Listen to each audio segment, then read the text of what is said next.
Chapter 2 The Will. Life in the Edgley household was fairly uneventful. Stephanie's mother worked in a bank and her father owned a construction company, and she had no brothers or sisters, so the routine they had settled into was one of amiable convenience. But even so, there was always the voice in the back of her mind telling her that there should be more to her life than this, more to her life than the small coastal town of Haggard.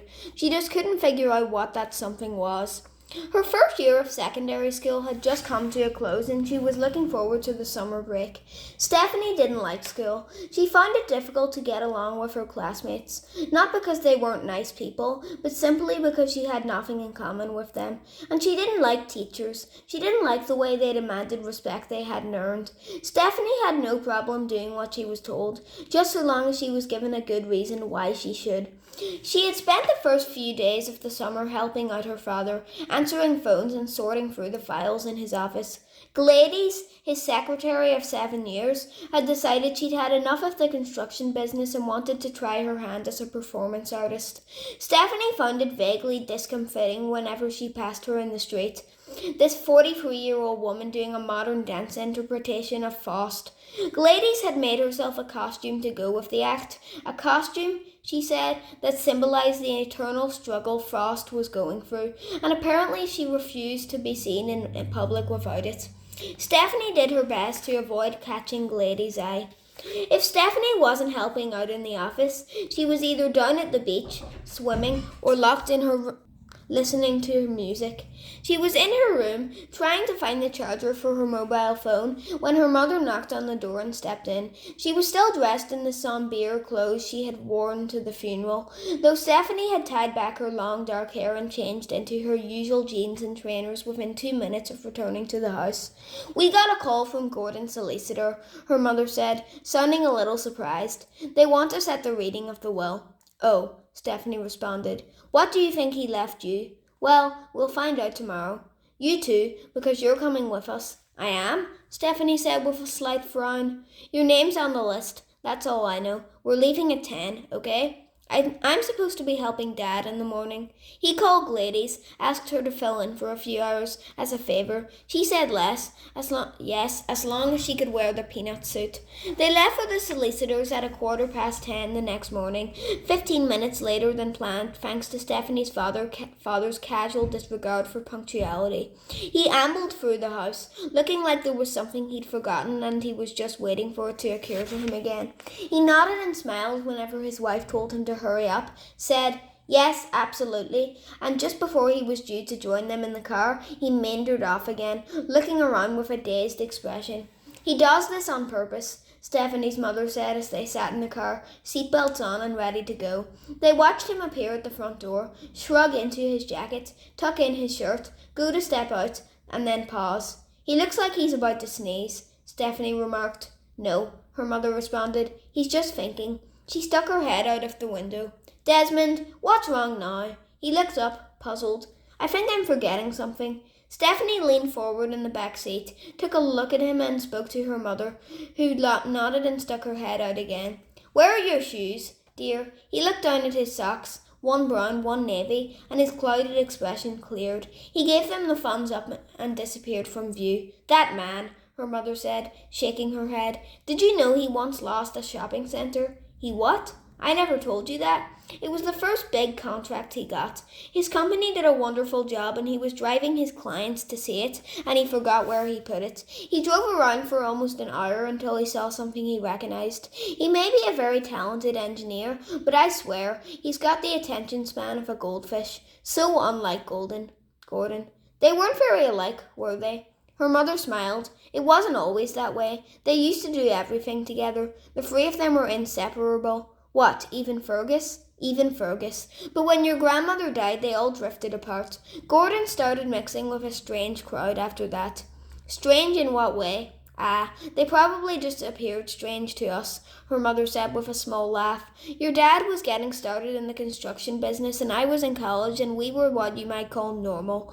Gordon resisted being normal and his friends, they kind of scared us. We never knew what they were into, but we knew it wasn't anything Normal. Exactly. They scared your dad most of all, though. Why? Stephanie's father walked out of the house, shoes on, and closed the front door behind him. I think he was more like Gordon than he'd like to let on, her mother said quietly, and then her dad got into the car. Okay, he said proudly. I'm ready. They looked at him as he nodded, chuffed with himself. He strapped on his seatbelt and turned the key. The engine purred to life. Stephanie waved to Jasper, an 8-year-old boy with unfortunate ears, as her dad backed out onto the road, put the car in gear, and they were off, narrowly missing their wheelie bin as they went. The drive to the solicitor's office in the city took a little under an hour, and they arrived 20 minutes late. They were led up a flight of creaky stairs to a small office, too warm to be comfortable, with a large window that offered a wonderful view of the brick wall across the street. Fergus and Beryl were there, and they showed their displeasure at having been kept waiting by looking at their watches and scowling. Stephanie's parents took the remaining chairs, and Stephanie stood behind them as the solicitor peered at them through crackled spectacles. Now can we get started? Beryl snapped. The solicitor, a short man named Mr. Fedwick, with the girth and appearance of a sweaty bowling ball, tried smiling. We still have one more person to wait on, he said, and Fergus's eyes bulged. Who? He demanded. There can't be anyone else. We are the only siblings Gordon had. Who is it? It's not some charity, is it? I've never trusted charities. They always want something from you. It's not a charity, Mr. Fedwick said. He did say, however, that he might be a little late. Who said? Stephanie's father asked, and the solicitor looked down at the file open before him. A most unusual name, this is, he said. It seems we are waiting on one Mr. Skulduggery Pleasant. Well, who on earth is that? Asked Beryl, irritated. He sounds like a... Fergus, what does he sound like? He sounds like a weirdo, Fergus said, glaring at Fedwick. He's not a weirdo, is he? I really couldn't say, Fedwick answered, his paltry excuse for a smile failing miserably under the glares he was getting from Fergus and Beryl, but I'm sure he'll be along soon.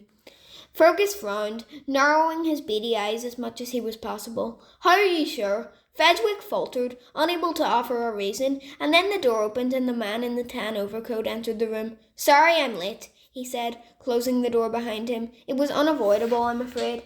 Everyone in the room stared at him, stared at the scarf and the gloves and the sunglasses and the wild fuzzy hair. It was a glorious day outside, certainly not the kind of weather to be wrapped up like this. Stephanie looked closer at the hair. From this distance, it didn't even seem real. The solicitor cleared his throat. You're Skulduggery Pleasant? At your service, the man said. Stephanie could listen to that voice all day. Her mother, uncertain as she was, had smiled her greetings, but her father was looking at him with an expression of weariness she had never seen on his face before. After a moment the expression left him and he nodded politely and looked back to Mr. Fedwick. Fergus and Beryl were still staring. Do you have something wrong with your face? Beryl asked. Fedwick cleared his throat again. Okay then.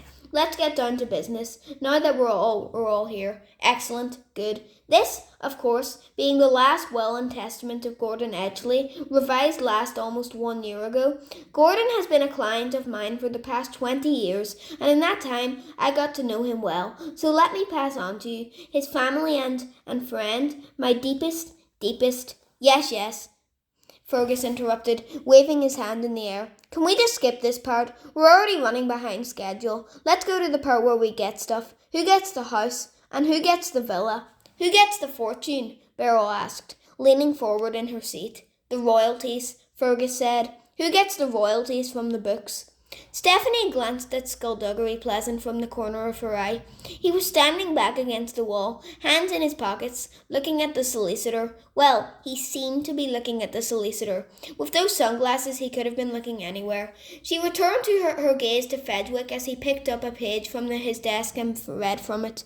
To my brother Fergus and his beautiful wife Beryl, he read, and Stephanie did her best to hide a grin. I leave my car and my boat and a gift. Fergus and Beryl blinked. His car? Fergus said. His boat? Why would he leave me his boat? You hate the water, Beryl said, anger rising in her voice. You get seasick. I do get seasick, Fergus snapped. And he knew that. And we already have a car, Beryl snapped. And we already have a car, Fergus repeated. Beryl was sitting so far up on her chair that she was almost on the desk. This gift, she said, her voice low and threatening. Is it the fortune? Mr. Fedwick coughed nervously and took a small box from his desk drawer and slid it towards them. They looked at this box. They looked some more. They both reached for it at the same time, and Stephanie watched them slap at each other's hands until Beryl snatched it off the desk and tore the lid open. "What is it?" Fergus asked in a small voice. "Is the key to a safety deposit box? Is it an account number? What is it? Wife, what is it?" All colour had drained from Beryl's face and her hands were shaking. She blinked hard to keep the tears away, then she turned the box for everyone to see, and everyone saw the brooch, about the size of a drinks coaster, nestled in the plush cushion. Fergus stared at it. "It doesn't even have any jewels on it," Beryl said, her voice strangled. Fergus opened his mouth wide like a startled fish and turned to Fedwick. "What else do we get?" he asked, panicking. Mr. Fedwick tried another smile. Your brother's love?" Stephanie heard a high-pitched whine, and it took her a moment to realise it was coming from Beryl. Fedwick returned his attention to the will, trying to ignore the horrified looks he was getting from Fergus and his wife. "To my good friend and guide, Skulduggery Pleasant, I leave the following advice. Your path is your own, and I have no wish to sway you, but sometimes the greatest enemy we can face is ourselves, and the greatest battle is against the darkness within. There is a storm coming, and sometimes the key to the safe harbour is hidden from us, and sometimes it is right before our eyes." Stephanie joined in with everyone else as they stared at Mr. Pleasant. She had known there was something different about him. She had known it the first moment she saw him. There was something exotic, something mysterious, something dangerous. For his part, his head dipped lower, and that was the only reaction he gave. He offered no explanations as to what Gordon's message had meant. Fergus patted his wife's knee. "See, Beryl, a car, a boat, a brooch. It's not that bad. He could have given us some stupid advice. "Oh, shut up, would you?" Beryl snarled, and Fergus recoiled in his chair. Mr. Fedwick read on. "To my other brother, Desmond, the lucky one of the family, I leave to you your wife. I think you might like her." Stephanie saw her parents clasp each other's hands and smile sadly. "So now that you've successfully stolen my girlfriend, maybe you'd like her to take her to my villa in France, which I am also leaving to you." "They get the villa?" Beryl cried, jumping to her feet. "Beryl," Fergus said, "please, do you know how much that villa is worth?" Beryl continued, looking like she might lunge at Stephanie's parents. "We get a brooch. They get a villa? There are only 3 of them. We've got Carl and Crystal. We have more. We could do with the extra space. Why do they deserve the villa?" She thrust the box towards them. "Swap!" "Mrs. Edgley, please retake your seat, or we shall be unable to continue," Mr. Fedwick said, and eventually, after much bug-eyed glaring, Beryl sat down. "Thank you," Fedwick said, looking like he had quite enough excitement for one day. He licked his lips, adjusted his glasses, and peered again at the will.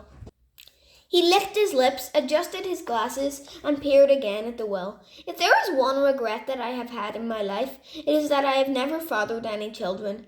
There are times when I look at what Fergus and Beryl have produced and I consider myself fortunate, but there are also times when it breaks my heart. And so, finally, to my niece Stephanie. Stephanie's eyes widened. What? She was getting something? Leaving the villa to her parents wasn't enough for Gordon? Fedwick continued reading. "The world is bigger than you know and scarier than you might imagine. The only currency worth anything is being true to yourself, and the only goal worth seeking is finding out who you truly are." She could feel Fergus and Beryl glaring at her, and she did her best to ignore them. "Make your parents proud, and make them glad to have you living under their roof, because I leave to you my property and possessions, my assets and my royalties, to be inherited on the day you turn 18. I'd just like to take this opportunity to say that, in my own way, I love you all, even those I don't particularly like. That's you, Beryl." Fedwick took off his spectacles and looked up. Stephanie became aware that everyone was staring at her and she hadn't a clue what she was supposed to say. Fergus was again doing his startled fish impression and Beryl was pointing one long bony finger at her, trying to speak but failing. Her parents were looking at her in stunned surprise. Only Skulduggery Pleasant moved, walking behind her and gently touching her arm. "Congratulations," he said and moved on towards the door. As soon as it clicked shut behind him, Beryl found her voice. "Her!" she screamed. "Her!"